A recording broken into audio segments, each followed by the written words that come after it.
The following podcast is brought to you by the Johners Podcasting Network, found exclusively at WrestlingWithJohners.com.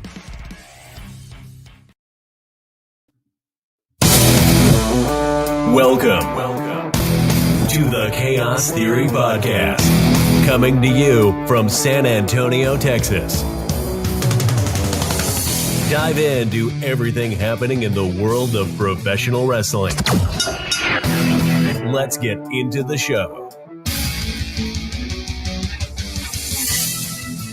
Ladies and gentlemen, welcome to another episode of the Chaos Theory Podcast. My name is Mr. Chaos. So tonight, I am very pleasured to be joined by my next guest. Let me give you guys a quick bit of history. Everybody knows that I've been fortunate enough to have started building some relationships with the hybrid school of wrestling here in San Antonio. Chris Marvel has been great to me. He's put out some really good students, and I've been fortunate enough to have a lot of them on my podcast. My next guest comes to me via recommendation of one of my favorite people that I've talked to in a long time, via Alexander Crowley. He is one half of the Royal Taxation Tag Team with a good friend of the show, Brandon Weiss. Shout out to Brandon Weiss. Salute. He's held the GCWA Rising Star Championship. He's currently the Branded Outlaw Wrestling Cruiserweight Champion, has held the tag titles in BOW, CTPW, LWA, and TWA. He's wrestled some freaking legends, you guys. When I say legends, I mean freaking legends. Like the likes of Rock and Roll Express, Keith Lee, Shane Taylor, Chase Owens, Steve Payne, and even the one and only ROH's own Sledge. If you didn't know him before tonight, believe me, you absolutely will after this show. My guest tonight is the Savage Prince, the one, the only, Richie Garcia. Welcome on, brother. Thank you. Man, that's an introduction, man. I appreciate that. Absolutely, man. You know, like I said, you came to me via Crowley, and he recommended, and he said, you know, we would vibe really well, and most recommendations that guy makes, I'm gonna listen to. So yeah, man, thanks for coming on and spending some time with the show. I appreciate you. Thank you for having me on. I appreciate it. Yeah, absolutely. Of course, man. So I want to get started with, how did you get into wrestling? Not just where did you train at, but from a young kid, was this something that you were watching, that you were into? Was it a family thing? How did you get into professional wrestling? As a kid, me and my dad would watch it all the time. Like, that's all we would do is watch wrestling. And then him and my mother got divorced. Didn't talk to me. Like, I don't have no association with my father. But wrestling has always been there for me. Like, that was always been my thing. And then I was working at a bar. I was a bouncer at a bar here at Grand Central Station. I don't know if you remember that. Mm-hmm. ACW was running a show there. And my wife and Jacob Ladder were friends. So I was like, how do you get involved in wrestling? And that was my first initial taste of like independent wrestling. And I loved it. Like, I was just like, I want to do this. So initially I got broken in by Jacob Ladder and Darren Childs, but I didn't take it, I guess, serious until I got with Chris Marvel. And that man changed my whole career. Like, from wrestling to how you got to think about wrestling, to character, to studying, to hitting the gym, to everything. Yeah, he seems to have a really positive effect. Everybody that I've interviewed, Brandon Weiss, Drew Hu, Casey Blackrose, Crowley and Lilith, everybody. What strikes me as somebody on the outside is how professional and how polite and how on time and how respectful everybody that comes out of hybrid is. It seems to me that Marvel is one of those guys who's like, listen, if you're going to break in, you're going to break in the right way. Mm-hmm. Is that something that he forced, or not forced onto you, but he, you know, pushed his wisdom on, saying like, look, you're not going to represent hybrid and be a dickhead. Yeah, and he instilled that in us. I was a knucklehead, and I wasn't the best person in the beginning of my journey. now I'm like, I want to do that. I want to represent hybrid the right way. And I've got friends like Crowley and Lilith and Brandon Weiss that are helping me on that path of like, this is the right way to do it. This is what you should have done in the beginning, which I didn't. But Marvel was real big on like, you're not only representing yourself, you're representing the school, you're representing me. And I didn't. He was my mentor. And I think what happened was I was looking at other people that weren't the best mentors. And I just fell off that path, but now I'm back on it. But yeah, he's really big on like, you're representing us in the school and yourself. Like, make sure you do this right. Yeah, like I said, the biggest thing is for me, it's kind of cool to see people not only being good athletes, but being good people.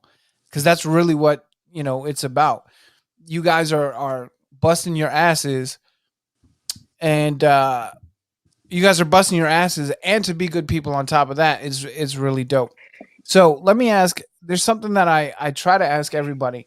The first time you took a bump, how big of a shock to your system was that? I was like, why do I want to do this? Like like I knew it was gonna hurt. I knew funny story, my first bump, they were trying to teach me and I was scared. So Mike Dell crawled behind me on all fours and Jacob Ladder pushed me. And I took it. I landed. And I was like, oh my gosh. So yeah, that first one wasn't the best experience. Yeah, I can only imagine that it was shocking to the system. So aside from the physicality of getting into the ring, what's the biggest thing that you've learned from not only Chris Marvel but all the other people that you've had the fortune and privilege to learn under and train under, and the guys that you've had the honor to actually lock up with? What's the biggest thing that you take away from these people? Man, that's a good question. Aside from wrestling, I recently learned like you've got to stay true to yourself. Like wrestling's gonna throw all these things at you. Not wrestling, but the environment, the way it used to be. Like you've got to try to stay focused on your goal and getting to that goal the right way instead of other ways you can probably get there. But like there's a right way. Like I talked to Keith Lee. I used to talk to him a lot, and his thing was like, "Don't you want to get here and be like, oh, I did it the right way? Like, I like the way I'm proud of the way I came here, but I'm proud of the way I did it." And that just recently, Yeah, this past year, I was just like, man, I want to do that. Like, I want to be proud of how I did this. yeah, absolutely. I mean, it's something you have to take pride in. I'm a big person, and I believe really, really strongly. And if I'm going to do something, I'm going to do it to the best of my ability. And if I can't do it to the best of my ability, maybe it's time for me to not do that anymore. So having had matches with Keith Lee and Shane Taylor and Sledge, you talk about three of the biggest ass kicking, hard hitting dudes on the scene today. Is that something is that the type of style of wrestling that you like? Is that hard hitting, smash mouth, ass kicking wrestling? Or is it, kind of like, I can take this and I can do this and let's do an amalgamation of everything? I pride myself in being brutal, and I pride myself in that. Like, if we're gonna get in the ring, you're gonna bring it because I'm gonna bring it. And I'm really big into like Bruiser Brody and Funk and Greg Valentine, all these dudes, like the real tough men of wrestling. And I love that. Like that's the way I was trained. I was trained if I was scared of something, if something hurt, and Marvel was like, you're gonna take this until you're not scared no more. Like it wasn't mean, it was just, I'm gonna toughen you up. You're not gonna go out there and you're gonna be tough when I send you out there. So that's why I pride myself in wrestling. I pride myself in that kind of wrestling. Like I'm not going to back away. I'm not going to back down. If you hit me hard, that's fine because I'm going to hit you just as hard. Running joke with Brandon Weiss, my tag partner, is him and a couple other guys in school, like David, Kid, and Drew, who they're like, oh, look, another concussion. Because I don't do that wrestling. I'm like, give it to me. Like, you're going to bring it. It's wrestling. It's not volleyball. It's not ballet. We're going to go out there. We're going to have fun, but we're going to give it to each other. Yeah, I think for me, somebody, I was in the Army for 10 years, so we're kind of taught to fight. That's what we're taught to do. So that style of wrestling does what wrestling is supposed to do, and it takes that disbelief, and it's like, oh shit, yeah, I know this is what it is, but god damn, they just kicked each other's face in. To take somebody who's as cynical as me, who's been a fan for 30 years and who's a vet, and to be able to make me go, god damn, that's when like, okay, they're beating the fuck out of each other. Have you seen any of my matches? I'm starting to get into a lot of them, and I can tell you right now, like, how do I put this? The sweat is flying when you hit somebody. Holy shit. Yeah, I my biggest thing, like I tell the new students, like Marvel lets me every once in a while, like show the new guys some stuff or whatever. My biggest thing is, I think it was Billy Robinson who said, everybody knows wrestling is fake, but I'm going to make you believe I'm real.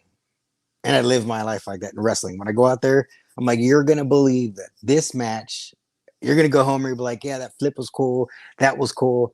Were those two guys fighting? Like, that dude really hit that dude, right? That's what I want. I want you to go home and be like, they just fought each other.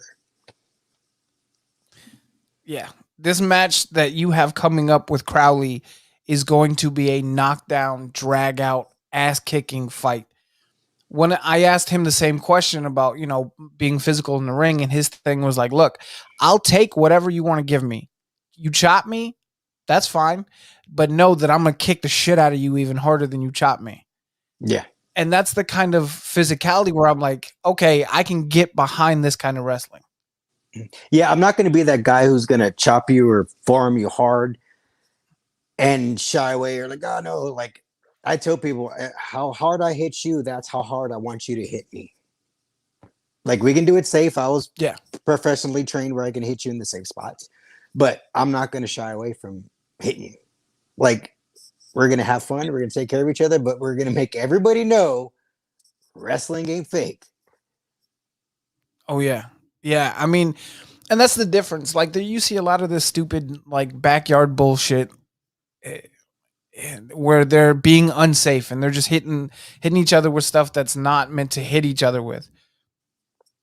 There's a difference between that. Even as a fan and as somebody who's just kind of part of the media in wrestling, you kind of see it and you're like, that's not wrestling. That's just beating the shit out of each other for beating the shit out of each other's sake. What I like is Stan Hansen, Vader, Taz, like just lariats that go, Jesus Christ. When somebody throws a lariat and it looks like he took his chest plate and put it into his shoulders, that's the kind of wrestling that I like. Rodney Mack.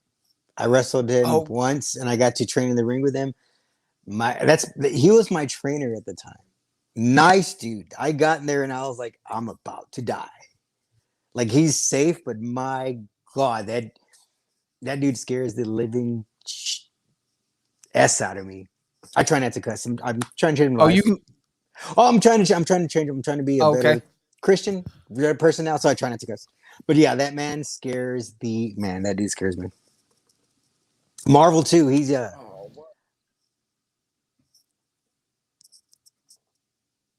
anyway. All right, something. Okay, there we go. I guess we're having a little bit of technical difficulties, but we'll get through them. But yeah, can you hear me now? Yes, sir. Okay, cool. So you were mentioning Bruiser Brody, guys like that. That's my era. Well, just before my era of wrestling. That's like my dad's era of wrestling. From then to now, who are some of the guys you look at and you're like, I could make money with him? Like, are there guys in the past, in the 70s, 80s? where you're like, I could make so much money with this guy? Me personally, it's Pete Dunne. That's my dream match. I'm like, somebody let him get released. Somebody book this match. I just want us to beat the crap out of each other. Chris Benoit, I know he's taboo in wrestling, but I would have loved to wrestle somebody like him. And I'm not putting him over just because he's my trainer, but Marvel. Like, he could be physical, he can be technical, he can do whatever. I remember chopping him one to him. He was like, chop me. We did a match. He was like, chop me. And I was like, are you sure? He was like, yeah, chop me. Chopping him. And I remember him chopping me. And I was just like, there goes my soul. But he's one. Like, I want like a straight up, not. I think when we wrestled it was like, this is my student. I'm going to wrestle him like my student.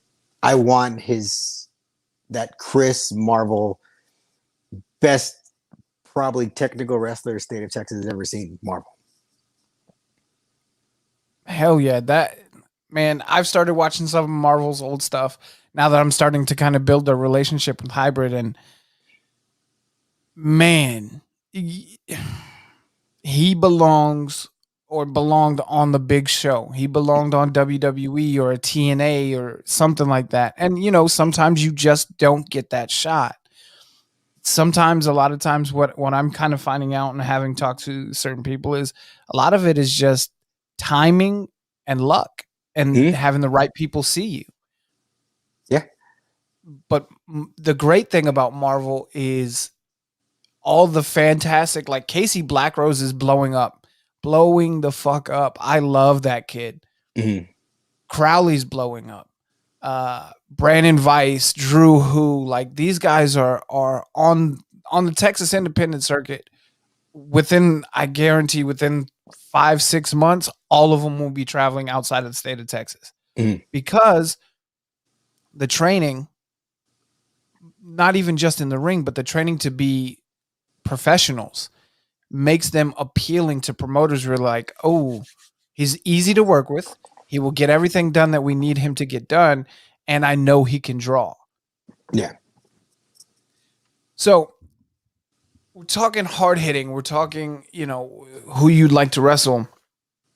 Have you ever thought about when you get to this point, just stopping everything and going to Japan for 6 months or a year and learning that kind of hard hitting style?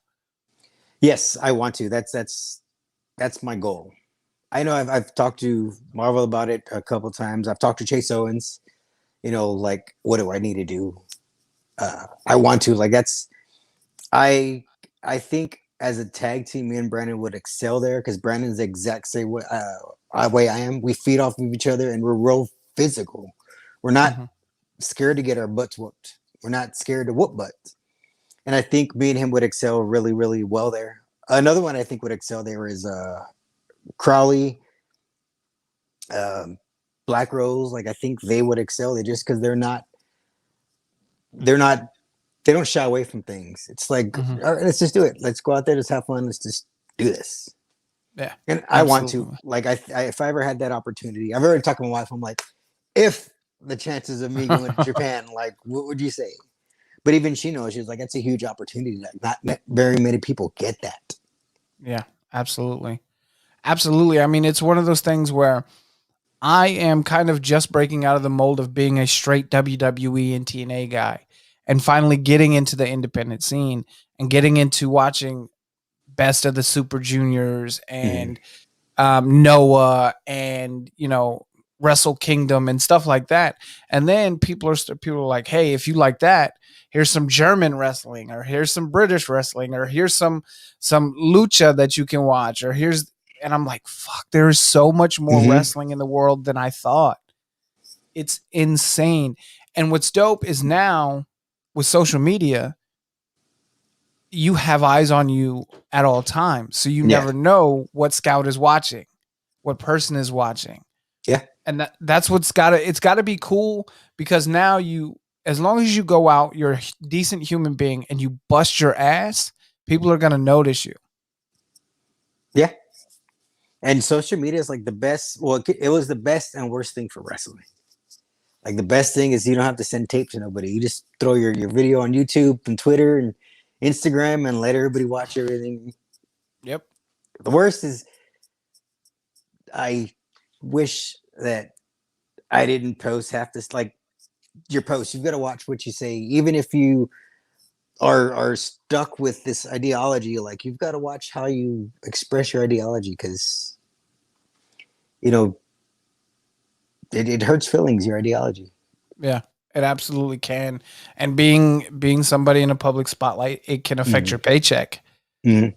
And that's a huge thing. But the other great thing that wrestling has done, and I bring this up with all my guests just because it's like you said, wrestling is changing. It's not the same carny, weird landscape that it used to be. The great thing that Twitter did was the speaking out movement and allowed women and men in the business who have been assaulted or who have been, dealt with those situations to finally say, look, here's my story.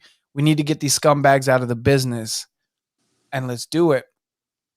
Have you noticed a change since that's happened in the wrestling environment? Yes, I know it made me change. It made me sit back and realize that logic of, oh, it's just wrestling. No, that's not cool. Like I did a lot of soul searching. I know a lot of other people who did a lot of soul searching and realized, like, for me personally, I felt horrible because it's like I'm affecting this person's dream. Like I affected the way, like something they wanted to pursue. And it made me be like, oh, I've got to fix things. And I think a lot of people did that. They were like, okay, maybe I got to fix this, or I've got to fix that, or that's not cool. I thought it was funny, but that's not cool. Like I've got to stop that. I think that was the best for me personally. I'm glad it happened. I don't know if you know, like, what is good. Let the cat in the bag. I was mentioning that. Oh, no, I didn't know. Yeah, but I was the worst person in the world, and now I'm trying to fix the person I was, and I wish I could have taken it all back, and I wish I would have done things different. Yeah. Like I don't know. I just wish things were different. Wow. That's different than I had no idea. Yeah. My thing was, the one thing that got me, I just thought, I was just like, this is somebody's dream and I'm impeding on that. Like, who has that right? Like how is that okay? Mhm. I've seen people that are still like, whatever. And I'm like, how could you not? How can that not bother you? How can you just, oh, it's whatever. It's like, no, like, address it, fix it. Like, how can you not? Yeah. It's something that I'm a big believer in. Certain people deserve forgiveness. There are certain people, and I don't even give a shit about mentioning names, Velveteen Dream and Joey Ryan, who absolutely do not deserve forgiveness. Velveteen Dream, if anybody listening doesn't know or watching doesn't know, Velveteen Dream was accused of grooming an underage girl. I have a daughter who is 6 years old, and I can tell you right now, I would be in prison if some 22-year-old was messaging my 15-year-old daughter. I would absolutely be in prison. And Joey Ryan, there's a list of things and a list of people. And what gets me about Joey Ryan is the fact that he came out and played the victim. Mm. And if you are one of these people that are accused or are mentioned or are whatever, if you don't do your goddamnedest to change and to not just apologize, but show people that, hey, that's not me. Mm-hmm. I made a stupid mistake. I understand what it is. Now I'm not going to just talk about it. I'm going to change what I did. If you can't do that, I have no room for you. And the wrestling business has no room for you.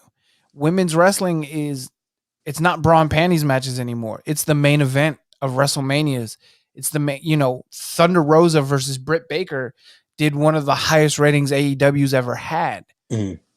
Bianca Belair, Sasha Banks, main event at WrestleMania. So it's not like this is the 80s or 90s where women are just, oh, you're just a valet, get out of here. Like, we do this. Yeah. So that's insane, man. Like, I appreciate you being honest about that. That's wow. That's crazy. Like, I can tell you right now, you gained a lot of respect from me, because I know most people wouldn't come out front and just volunteer like, hey, I was, one of the dummies who did make a bad decision. Because I regret it. It's no excuse. There's never going to be excuse. I don't care what you say. There's no excuse for anybody's behavior, period. And I accept that. I was at a dark place in my life, but that's no excuse. Mm-hmm. I felt the right thing to do was apologize, to seek out the people.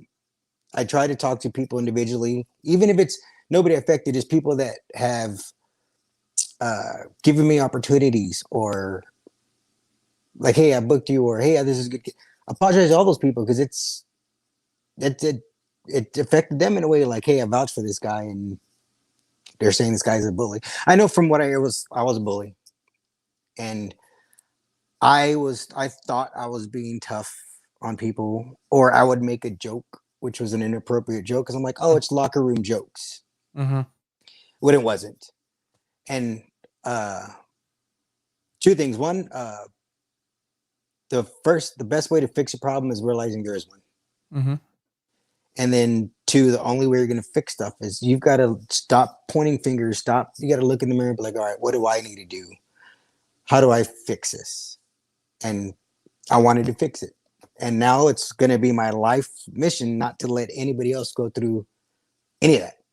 Like, I'll be the first person to send those people like, no, that's not cool. Even if somebody's going to throw it in my face, well, what about, yeah, but that was me back then. That's not me now. And this is not going to happen now. Mm-hmm. Like, I'm going to do my best to help fix this. Absolutely. We can move off, but I want to ask, if you don't mind, were you with your wife when this was going down, when you were in this dark time? So how did this affect the marriage and your relationship, and because it had to take a toll?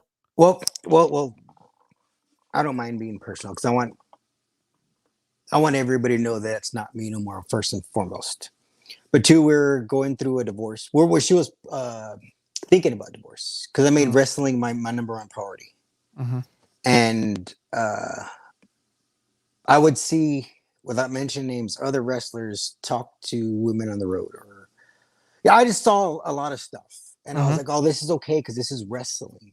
Like, that was my mentality, was like, this is okay, this is wrestling. And then she sat me down and she was like, no. She was like, you're going to lose your wife, you're going to lose your kids, and you're going to lose wrestling. I know a lot of people are just like, oh, everybody goes to God when things are wrong. I grew up as a Christian. I fell away. And my mom told me, she was like, God will bring you to your knees to let you realize you're doing the wrong things and you need to turn back to him. She was like, he's going to take away the one thing you love. And she was like, mijo, with you, that's wrestling. And he did that. And I sat back and I was like, I've got to change. My wife was like, we're going to get you a therapist. I take her everywhere now. Like, it's not her. She doesn't want to go. I'm like, no, I'm going to take you. Like, we're going to do this as a family. This time around, things are going to be different. Like, you're coming with me everywhere I go. The kids are going to enjoy being on the road. Yep.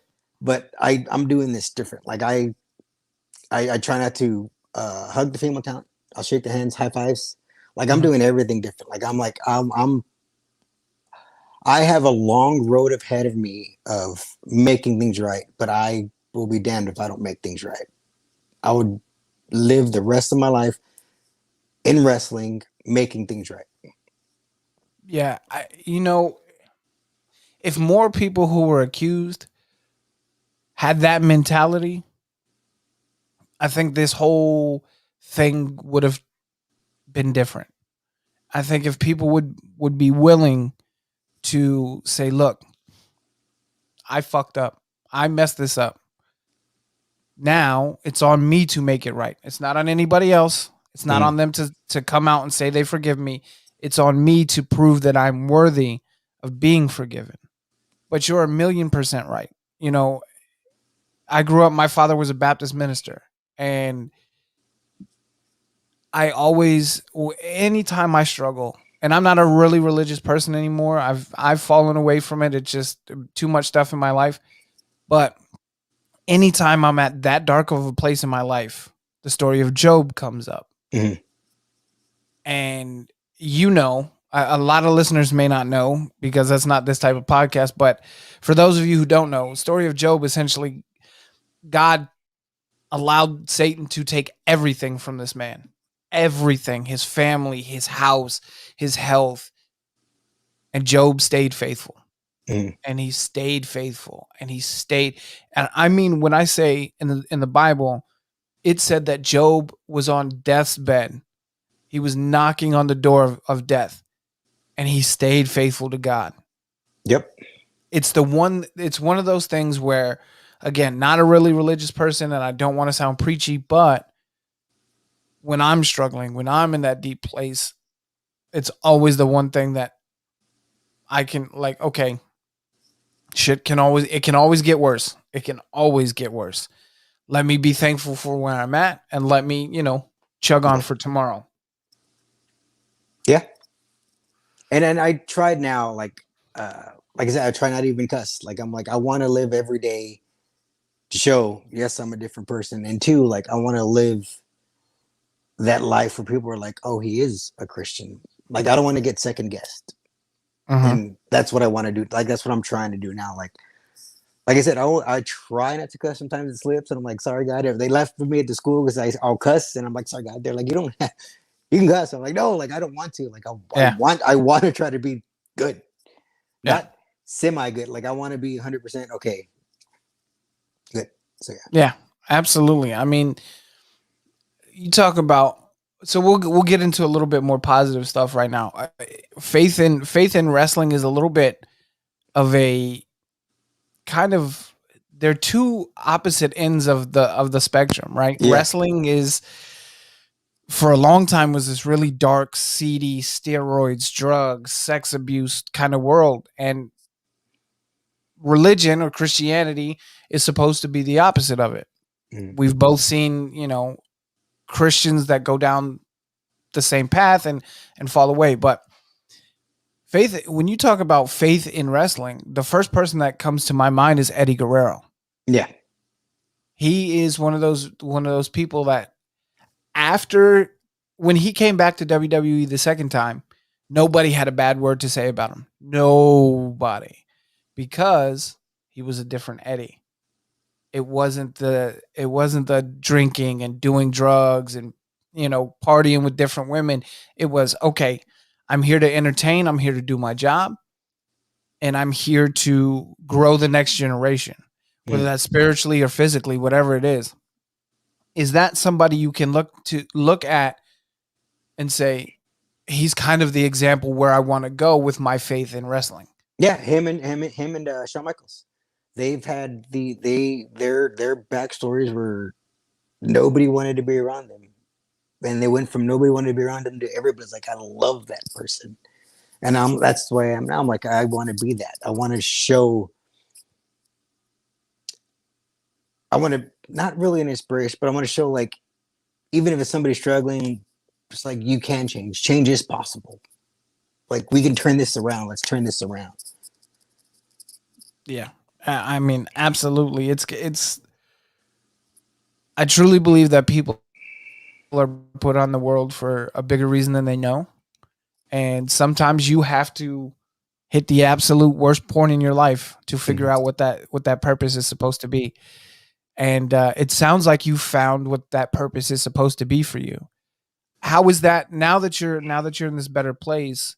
That has to have positively affected everything: your marriage, your relationship with your kids, the relationship with talent and promoters, and all of that stuff has had to improve. Have you seen that significant improvement since you've started this change? 100%. There's two people in particular that we weren't seeing eye to eye, and it was my fault. And now they became two of my closest friends again, and helping me with stuff like, hey, we can get you in this promotion. Hey, I got you here. And it's just, but it's you've got to. For me, it was like I have to show you. Everybody can say I'm different. Hey, I changed. No, you've got to live that life. You got to show it. And I think with my wife, it's good. We go to church now, and I think for my wife, it was she prayed like he's got to change. Like he's again, I know this is not a religious podcast, but with the things going on in the world, like for me, like growing up in the church, I know what that's entailing. Like there's only one thing it's showing us, and that's our time is running out. Mm-hmm. And with what happened on top of coronavirus, on top of everything going on in the world, like I got scared and I was like, I need to do something different. And it's great. Like my kids seem happier. I don't focus only on I was me. And now it's not. Like now I spend time with them. I spend time with my wife, and I've hopefully showed other people like, hey, things are different. And I've had a lot of people been more receptive. And like I said, my main thing was reaching out to people. There's one guy named won't mention his name, but I was mean to, and I messaged him, apologized to him. Now we talk on a daily. Like he checks up on me, I check up on him, and like it's just better. Like I told somebody the other day, I wish I would have done this 2-3 years ago, because you don't have to worry about nothing. Like I told them, I was like, I don't have to worry about, oh, my wife's gonna catch me doing this, or hey, this is gonna be said about me, or I don't want to be in the lurking because of that. Like I don't have to worry about that no more.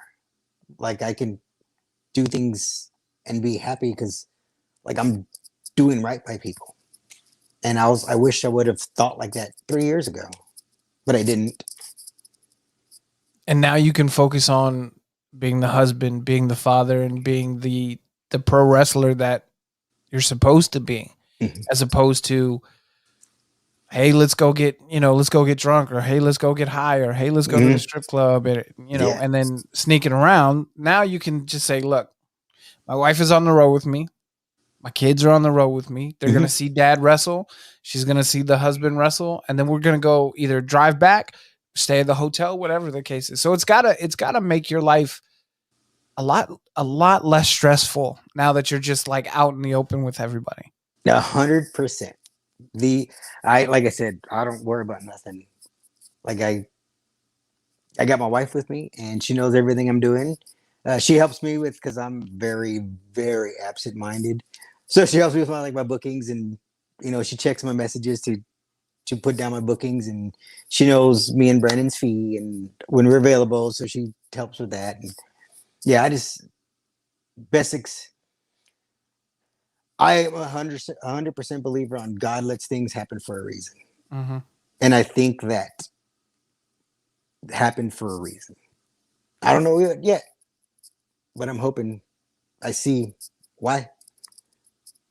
And I know most of it was me fixing me. And that's what it comes down to. I needed to fix me. Yeah, absolutely. So let's talk a little bit about this match you have upcoming with Crowley. Crowley, the people who listen and watch this show know my affection for the cult of Crowley. He's a good dude, and how much I like him. But more than that, I just love good wrestling. And I feel like, is this the first time you guys are ever actually touching? We had a little match in Eagle Pass last weekend. The weekend before we had one, but this is our actual first like one-on-one match. For me, it's personal for a lot of reasons. One, I was Marvel's guy. I felt like I was Marvel's guy, and now Alexander's Marvel's guy. So now I'm like, okay, it's the battle of who's the guy. Yep. And then two, he's really good. Like this is what I tell myself: if I am good enough to hang with the Crowleys, and if I'm good enough to tag with Brandon and go against like the SOSs and all these guys, like I'm good enough to stay. But if I'm not there anymore, I don't want to embarrass myself and I'm going to go. But the only way to test myself is to to go do up it. there against the actually best. And I'm not saying that because he's one of my best friends in wrestling. I'm not saying that because he goes to the same school as me. I legitimately feel that Alexander Crowley is TV material. Oh, When yeah. when Madison came in, I know we joked and I told Brandon, I was like, she's gonna be on TV. Not even a year, she'll be on TV. And she's just, you just know, like, you're just like, that's just talent. She had raw talent. Like there's no teaching that. There's no, it's just in you or it's not. And I Yep. feel that Lilith and Crowley are that. Like you can't teach what they got.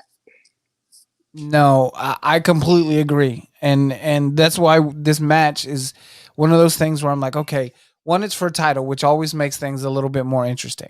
Anytime it's for a title, it's going to be a little bit more hard hitting. Mhm. But having watched Crowley's matches and having started to get into your matches since he put us on, this is going to be one of those matches where you might have to throw everything at each other and then come up with something new that nobody else has seen to put the other away. Yeah. And the thing And is, we train together. So I know what he knows. He knows what I know. Like there's going to be no surprises. yep, Uh, it's gonna be dope. It's gonna be such a good match. Other than I love you, but I'm gonna beat the dog stuff out of you, bro. That's my baby. BOW cruiserweight title. I love that title more. My goal was always be like, I want to wrestle BOW. That was the place. RCW and BOW. Those were the places. And when I won that title, I was like, I'm not. You're gonna have to kill me for this title because I worked so hard to get here. You ain't taking that from me. Yeah, this is. I see you guys going back and forth with the respect, but the little subtle jabs on Twitter, and I'm like, okay, it's getting a little bit more heated, and then it's respectful, and then it's a little bit more heated, and then it's more respectful, and I'm like, this is because you don't always need to be heel versus face. It doesn't always need to be David versus Goliath. Sometimes it can just be, this is dope competition, and let's see if we can kick the snot out of each other for this title and make it mean something. Mhm. And that's the match that I feel like is going on with you two. Yeah. And sometimes you just gotta have the alpha and beta fight it out. I'm Yeah. not saying who's what, but like sometimes that beta wants to be the alpha, and sometimes the alpha doesn't want to give up. You just got to go in there and fight it out. And I think that's what it comes down to is both of us got that alpha male mentality, and we're gonna go in there and beat the crap out of each other. Yeah. Yeah, it's gonna be dope. And I think the other X factor in this match is Lilith. I'm a big promo guy. I'm a big psychology guy. I'm a big, behind the, not just for the moves. The moves are cool, but why are you doing the moves? Or why are you doing this? Lilith, when she talks, it means something. Yeah. Because she's not the typical, she's not a valet who's like interfering every single time or doing all the cheap shit. No. When she does something or when she says something, it means something. So that adds another third dynamic to that match that is like, okay, the physicality is going to be interesting, but how does Lilith play into this? How do we... And not only that, people are forgetting that very next weekend, me and Brandon are fighting them for the tag titles. So not only is it okay, one and done. No, we're going right back at it. And this time I'm gonna have my partner. He's gonna have his partner. And add the dynamic of Ring of Honor guys. All I know is Saturday he ain't winning. I love him to death, but he's gotta kill me and it ain't gonna happen. You're supposed to be like that. It's supposed to be like, look, this is mine. You're not taking it from me. And if you do, you better pry it from my cold, dead fingers. That's the only way you're getting it out. And, guys like that with passion like that are why I'm still a fan at 35 years old. Because, yes, I can watch UFC all day. And yes, I watch the NFL and I'm fans of other things. But for me, pro wrestling, there's a reason why I have the freaking IWGP US heavyweight title on my dresser.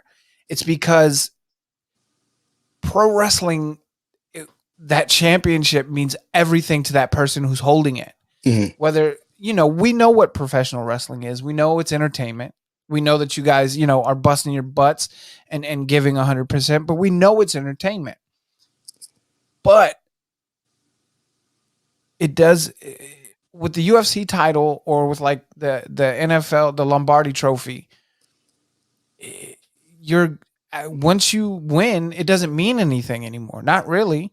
Mhm. But with a wrestling title, when you watch Adam Cole or you watch Kenny Omega or you watch a Moxley or Keith Lee or any of those guys, they make that title mean the absolute world. The best guys make the title mean something. Mhm. Don't let the title make them mean something.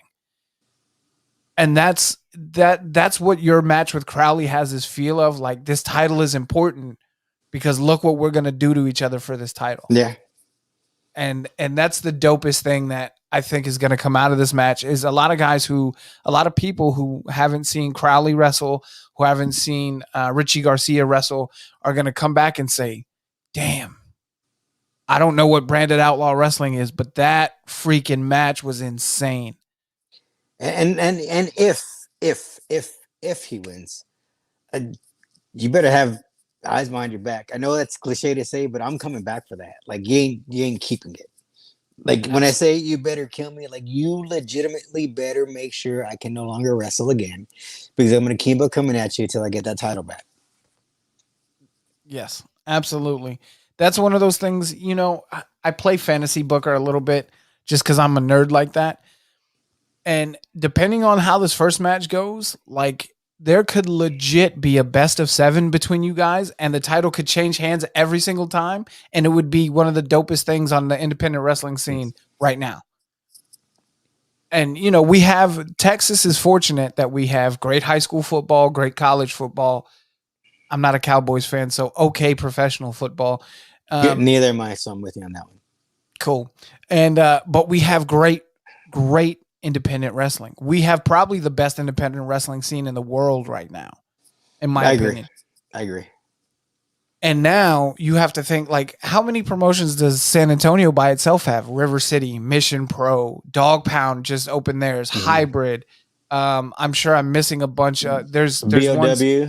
BOW. There's ones in not Seguin. Castroville has one. Uvalde has one. Yeah. Dallas has like probably 8 million. Houston has a couple. I mean, the great thing about being in Texas and wrestling is you can get all the experience just doing like 2 loops of Texas. Yeah. And it's insane.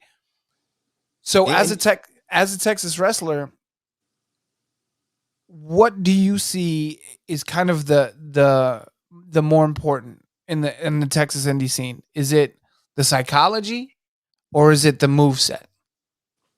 For me, is psychology. Like I'm with Marvel, he's a real stickler and make everybody mean something. I forgot who. Forgive me if you're the one that told me this. I apologize. They said anybody can do a cool move, and of course there isn't like, oh, that was so cool. But in the show, they're gonna forget about that cool move. Psychology, if you can get that emotional connection where they're just like, man, I hate that guy. Perfect example. There's a couple people that know me now outside of wrestling. They're like, you're not as mean as I thought you were. Like, you're really cool. And for me, I was like, man, like I did it. Like I made them believe that. So I think like psychology is important because you want to anybody can go in there and do a bunch of cool stuff. Mm-hmm. But I want to do something where people are feel it. I want them to be like, they can follow it. They can read my match like a story. Mm-hmm. And that's what I want. Like I think it's important. I think you can add cool stuff in the moveset, but if it doesn't make sense or if it's not put in the right position, like, what are you doing it for? Yeah, it's gonna take away from the awe factor. Yeah, it's gonna be like, but if you put it in the right spot and the psychology's there and you hit it, it's gonna go from awe to like, oh, like mind blowing, amazing. Yep. That was awesome. Yeah, and we talked about Eddie earlier. I'm a Eddie mark. Half of my wall is full of Eddie action figures and autographs and stuff like that because Eddie was one of those guys. one, he was pure Texas through and through. He was a Mhm. Texan throughout. But two, he was one of those guys where you could watch an Eddie match and be like, wow, this is boring. And 2 seconds later, like, holy shit, where did Eddie just go? Yeah. And then 3 seconds later, like, oh, I hate him. And then 2 seconds later, you're like, well, Eddie won. That's awesome. And all of that in the matter of like a 7-minute match for like no title on, he would do it on SmackDowns that didn't really, I mean, with Eddie wrestling, it always meant something, but it wasn't in the main storyline. But every single match, no matter who he was wrestling, it was like, this dude deserves an Oscar Yeah. for the way he's putting it on. Is that where you're, I don't want to even imply the comparison of anybody to Eddie Guerrero, because there's only one Eddie. But is that something where you strive to, like, okay, this is where I want my psychology to end up being at? Yeah, 100%. Like, yes, I want that. I joke with Marvel all the time about I want your mind, because I'm like, I've got to do this, or this is what they're thinking, and he'll give me a match and a story like that. I'm like, God, I wish I had that, like, to be able to sit there and, hey, do this, do that. Like, it's amazing. And I think like guys like Marvel, and of course the GOAT, Yeah. Guerrero, like they just have that where just, yeah, I wish I can do that. Like, dude, his matches were amazing, and his story and you can feel the passion, like in his promos. Like, you just felt like that passion he had for wrestling. And yeah, I wish I had that psychology. Like, I think I'm okay, but just to be able to put on like, I don't think he's ever had a bad match, Eddie Guerrero. Like, it was always a banger. Mm-hmm. And not a banger because of cool moves, a banger because you can follow the story in the match.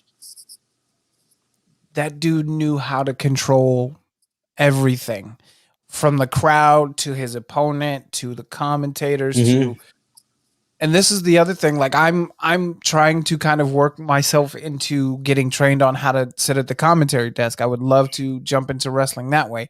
I'm far too old, and the army has broken my body far too much to ever get into the ring, but I would love to sit at the commentary desk.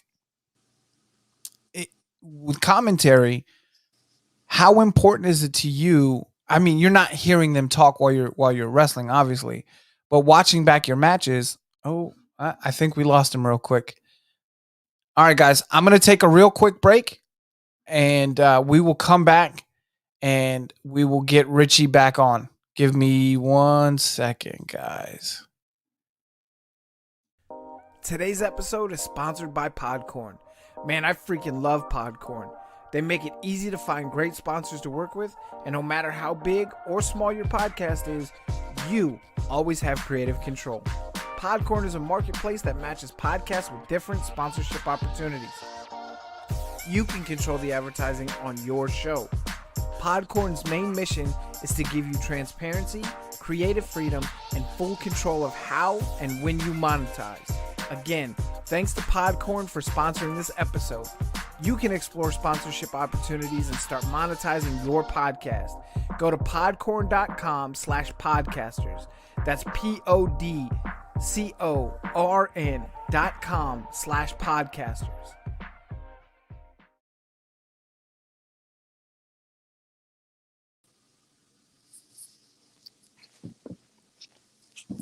All right. Sorry about that, what guys. happened? Yeah, no worries. But yeah, I mean, the psychology thing, the psychology is probably my favorite part, just because it's like, this has to make sense. It has to mean something. If it doesn't mean, look, I love guys like Will Ospreay and Ricochet because they can do insane stuff. But I think what Ricochet's learned more in the WWE than he had on the independent Excuse me. is psychology. Yeah. His psychology now is a million times better than it used to be. Yeah. And I think if you don't have the psychology in this day and age, especially with the age of social media and fans are getting smarter to the business, you're not going to make it. Mm-hmm. I think it, yeah.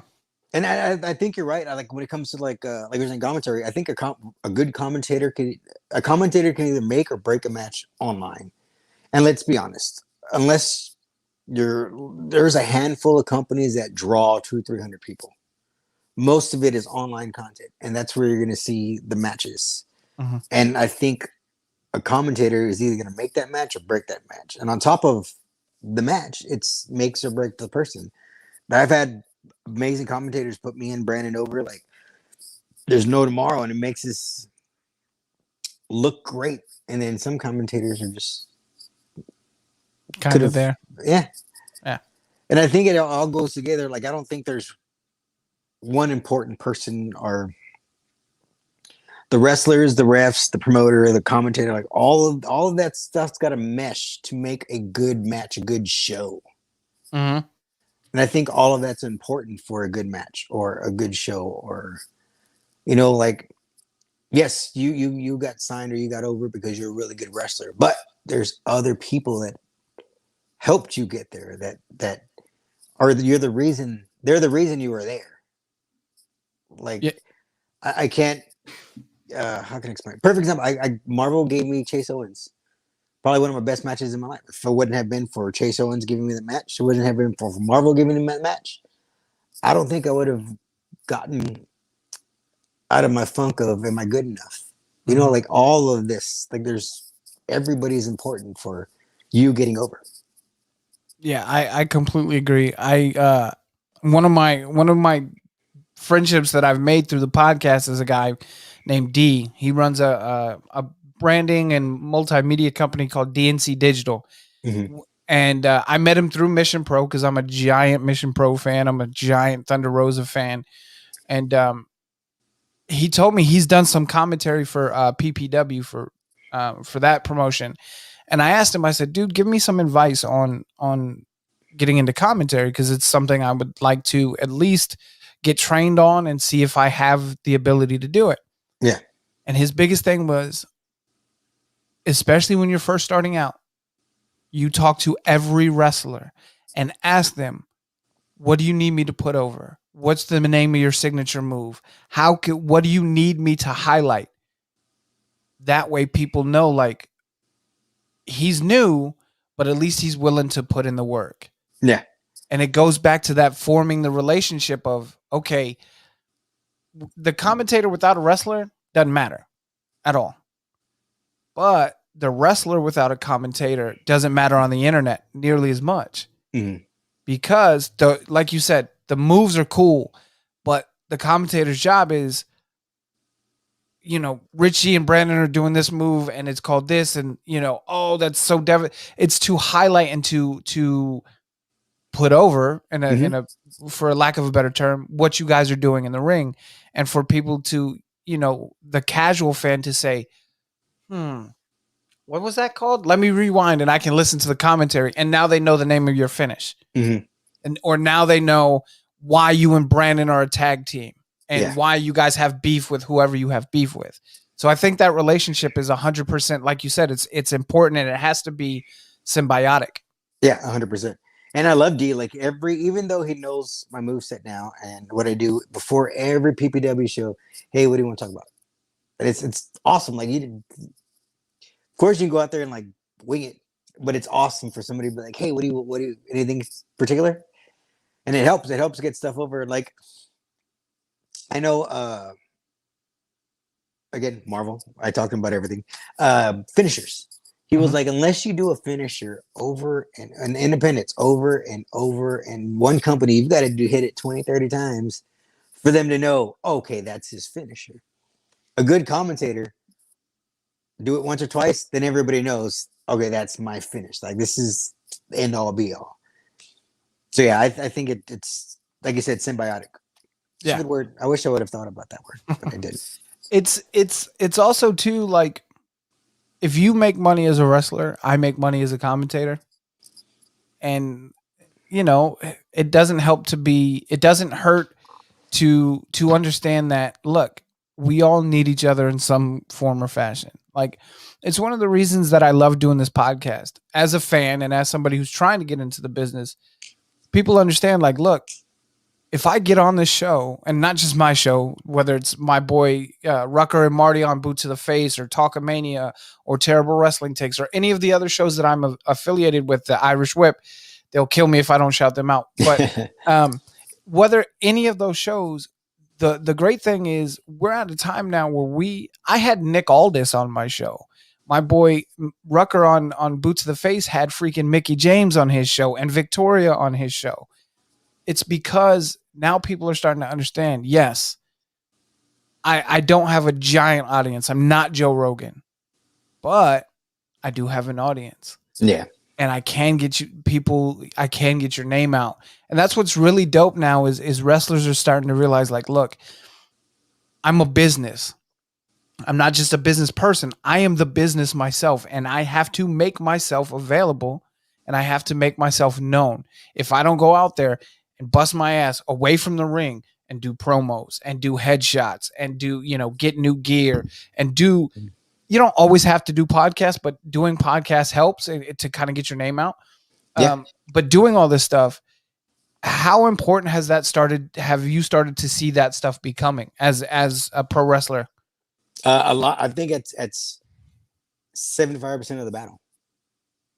I was real big on, I'm just going to wrestle, and if they want me, they'll contact me. If they don't want me, then I'm not going to contact them. And being around Crowley, he let me know, like, social media is important. Twitter is important. You've got to post.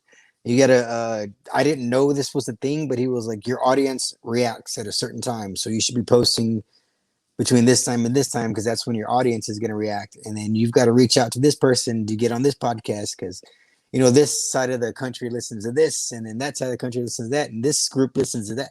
That was a lot. I didn't realize how important it was to not only, hit the gym, eat right, train, but your social media presence and podcasts and reaching out to companies and posting like matches or highlights. And he tells me, get a match and pull this little move out and pull that move out. But then one day you post this move, then post a picture, and then the next day post that move, and the next day post a picture. I didn't know how Twitter, like, I kind of knew how Twitter and Instagram worked, but I didn't know. And he's teaching me, like, these are all the little things that's gonna get you noticed. Like, yeah, I didn't know that. And I think that's like I said, like 75% of the battle is you're getting out there. Yeah, you can put on an awesome match, but what's it going to do for you if only 20 people saw that match? Exactly. I mean, I've been very fortunate in my podcast career. I've only done this will be episode 54. It's just a little over a year, and like I said, I've made contacts. Mel from Mission Pro, Melanie is one of my favorite people in the world. If you guys don't know who Mel from Mission Pro is, look her up. I'm on her freaking Twitter and Instagram all the time. She's such a great person. She's the one person that got me introduced to Brandon Weiss and Drew Hu and Crowley and Hybrid in general. Yeah, she didn't mention me, Mel. But on a personal, if I can add on to that, personally, Mel and her husband helped me and my family a lot in my personal aspects of my life, and that's one thing I can never pay back. Like, I was out of work, and her husband's a chef, and she was like, "Hey, I got a job for you," and that just shows what kind of person Mel is. Yep. I don't think she gets credit for grinding as much as she does in wrestling. Like, she's on it. She'll put you over. She'll put your show over. She's always like, she is I've seen a lot of Mission Pro stuff from like Mission Pro and the other owners, but Mel, I see it twice, 3 times an hour. Like, she is, she is meant for this business. Like, she grinds. Oh yeah, she is absolutely one of my favorite people, not just in wrestling, but in the world. She came on and did the show, and I when I'm not doing a live stream, I watch their show on YouTube. And she's always just a sweet, good, amazing person. But on top of that, she's one of the hardest working people I've ever met. Like she has her photography business. She travels with Mission Pro. She's on Twitter and Instagram all the time. She does this podcast, the YouTube show for Mission Pro. She's, tweeting during AEW when Rose is on AEW or Red Velvet's on AEW or Maddie's on AEW. She's always on. I love Mel, and Mel is one of the main reasons that I've had the opportunity to meet you guys.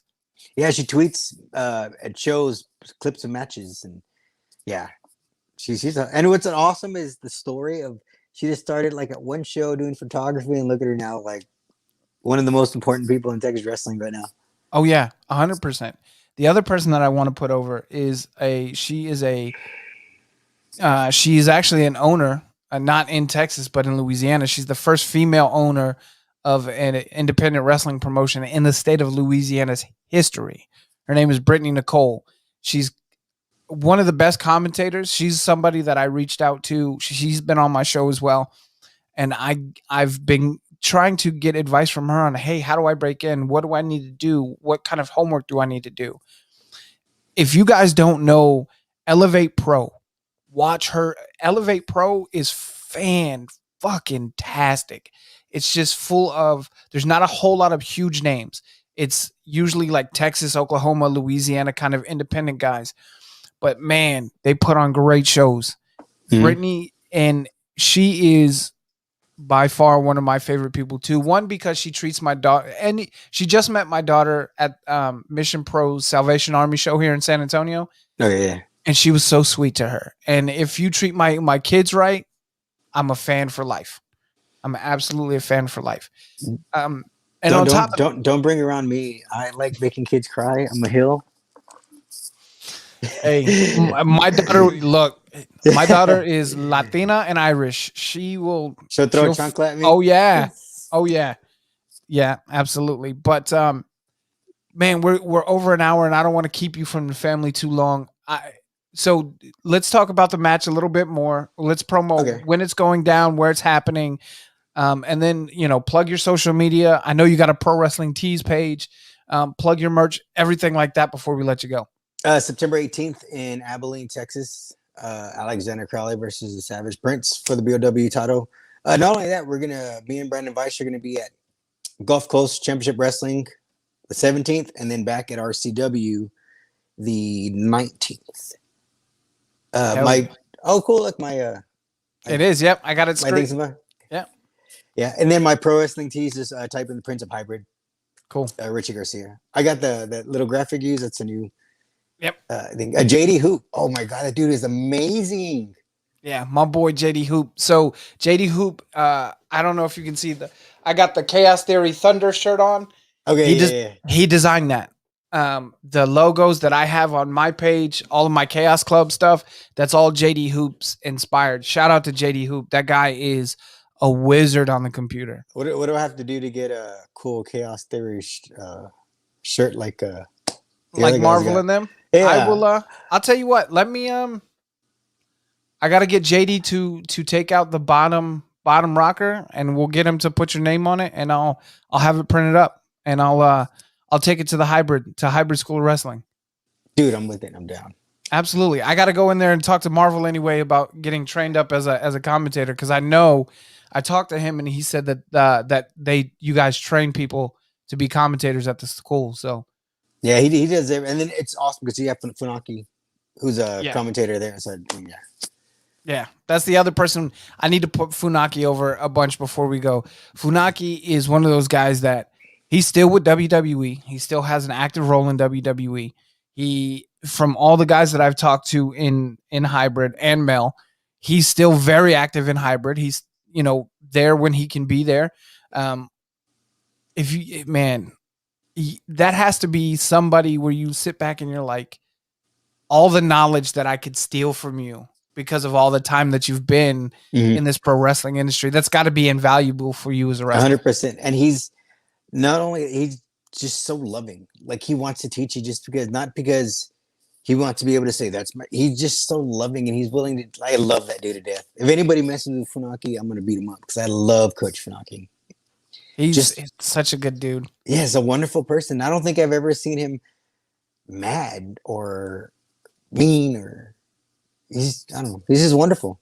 Very, very, very rare. But same thing, like Crowley and Lilith the same way. Like just rare people to do that. You're just like, oh, you're just really good people. Yeah, I got that impression that the episode, I had been setting it up with them for a while through Mel. And when they finally came on, it was, man, like, guys, if you don't know Crowley and Lilith's story about how they got into wrestling and how they got to or how Crowley got to San Antonio and it wasn't for wrestling, you need to watch that episode because it's an insane story and they're great people. And we talk about we talk about everything from hairdressing and owning salons to Lilith's promos to my comparison of Crowley to Alexander or to Malachi Black. Yeah, it's it's a dope episode. And don't kill me for breaking kayfabe, Alexander Crowley, but they're wonderful people. Yeah, no, they're fantastic people. Brandon Weiss too. He's a really good dude. Like I love that dude to death. Me and Brandon Weiss have a special bond because he was a Marine and I was in the Army. So that, we have that brotherhood, even though, jarheads are a little bit dumb. It's okay. I like him. Brandon is I met him at my daughter met him at the Mission Pro show as well. Okay. He was good to her. So Brandon Weiss, look, I love the cult of Crowley. Casey's on the rise. Alexander's on the rise, but I will absolutely not root against you and Brandon. Like you guys, that match is when you guys go against each other, it's going to be like, this is just good wrestling for me. I'm good. I don't need to root for anybody. I'm just good. Awesome. You should go check it out. BOW. Absolutely, brother. Hey, you guys, you mean more to me than you guys will ever know. Thank you for listening. Before we go, I do have to say, I put out an episode a couple days ago about mental health. If you guys need help, my DMs are always open. If you need to talk, if you need to reach out, I will give you my phone number and I will talk to you as long as you need. Please, please. Less than a week ago, I lost another brother from the Army to suicide. Please reach out if you need the help. Look, find me on Instagram, find me on Twitter. Please, please reach out. That's it for this week, you guys. Remember, chaos is life, and life is chaos. Thanks for listening to this week's episode. Be sure and